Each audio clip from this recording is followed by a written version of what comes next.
Welcome to Pacific States University's online lecture series for GEN 108, Explorations in the Arts.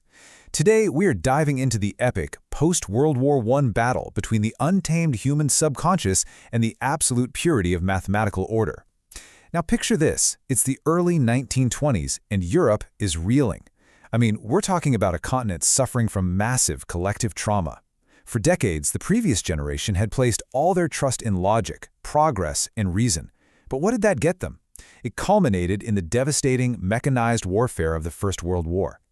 The Dadaist movement had already responded to this by basically dropping an atomic bomb on high culture, leaving behind this smoking ruin of absurdity and anti-art. So, the underlying message across the whole artistic landscape was crystal clear. Human logic had spectacularly failed. As the smoke finally cleared, artists basically split into two completely opposite camps to answer one absolutely crucial question. How on earth do we rebuild civilization from the ashes? To really unpack this, we're going to map out the ashes of that old world, plunge into the inward escape of Surrealism, examine the utopian grid of Constructivism, and then finally reveal how this massive historic split forged the exact modern reality we live in today. So, let's jump right into Part 1, Ashes of the Old World. Stepping back to the early 1920s, the sheer industrialized machinery of World War I left society traumatized, and honestly, the old rules of art just felt completely hollow.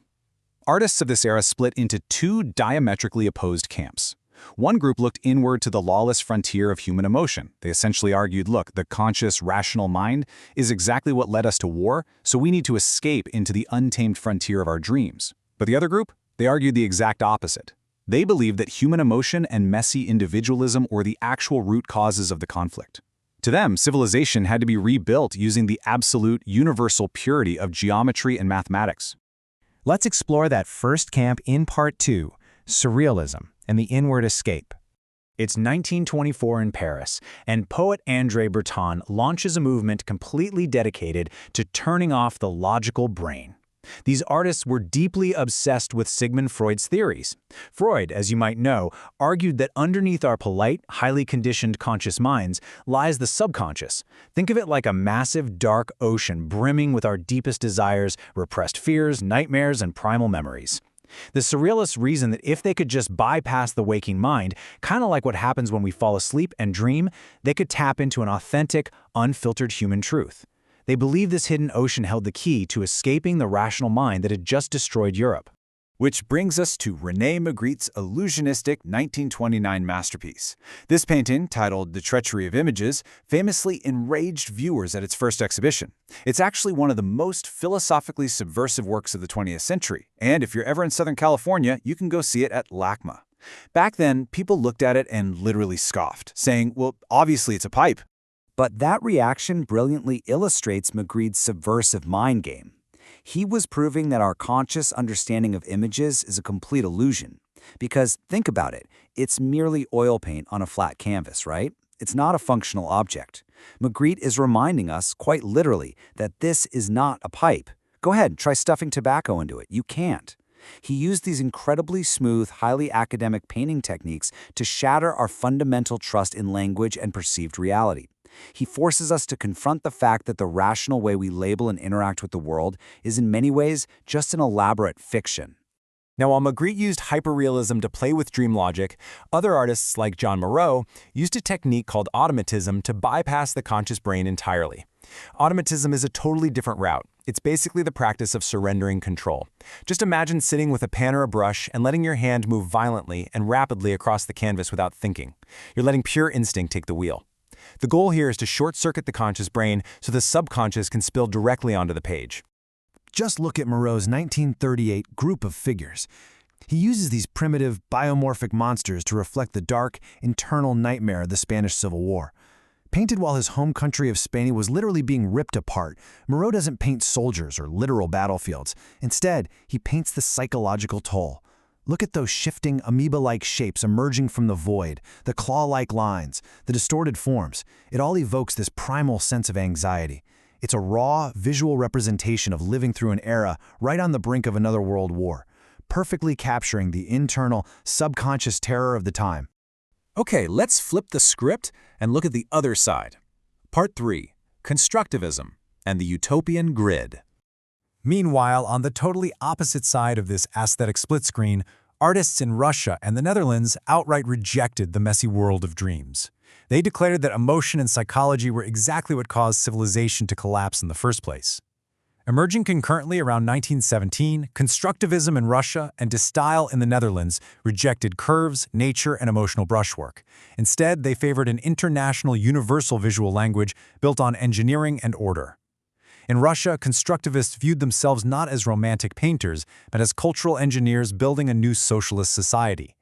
And the De Stijl movement wanted the exact same thing. They wanted to create a visual language so fundamental and pure that anyone on Earth, regardless of their native language or culture, could instantly understand and feel its harmony. The absolute high priest of this geometric purity was Piet Mondrian. Take a look at his 1938 composition in white, red, and yellow. He literally reduced the universe to its skeletal essentials. Mondrian completely eliminated anything organic. His strict, unyielding formula demanded only vertical and horizontal lines, because to him, right angles represented the ultimate, stable harmony of the universe. He used only primary colors and non-colors like white, black, and gray. And this is key. The paint is completely flat. There is absolutely no trace of his hand, no messy brush strokes, zero emotional outpouring. So why go to such extremes? Well, the crucial point is that Mondrian truly believed that viewing this spiritual mathematical grid could create absolute peace. He thought it could literally help humanity build a harmonious, utopian society free from war. This wasn't just some fun exercise in graphic design for him. Mondrian had a deeply spiritual conviction that by internalizing pure harmony on a canvas, humanity could learn to structure its societies in the exact same way. If we surround ourselves with perfect equilibrium, the logic goes, we will become balanced ourselves, permanently eliminating the chaotic individualism that leads to conflict. All right, let's bring it all together. Part 4, Synthesis and the Battle of Ideologies.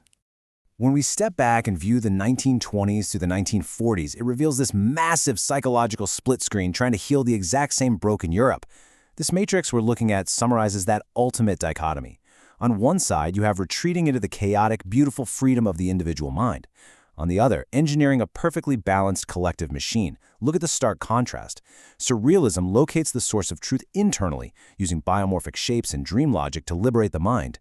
Meanwhile, Constructivism and De Stijl locate truth in universal mathematics and design, using rigid grids and primary colors to rebuild an orderly society. It really is the ultimate battle between the organic and the synthetic, the emotional and the rational. Which brings us to our final section, Part 5, Our Modern Split Reality. Let's conclude by examining the living legacy of these movements, because together, they collectively forged the exact modern reality we inhabit right now. Think about it. Constructivism literally designed the physical world we move through, the clean lines of minimalist architecture, modern skyscrapers, and even the geometric grid-like layouts of the apps on our iPhones. They built our physical environment. On the flip side, Surrealism mapped our internal feelings. Without them, our media landscape would be completely barren. Surrealism gave us the vocabulary for avant-garde fashion, surreal cinema, psychological thrillers, and the complex dreamlike narratives that completely dominate our pop culture today. So the next time you visit a museum, I really want you to ask yourself, which side of the intra-war brain do you lean toward?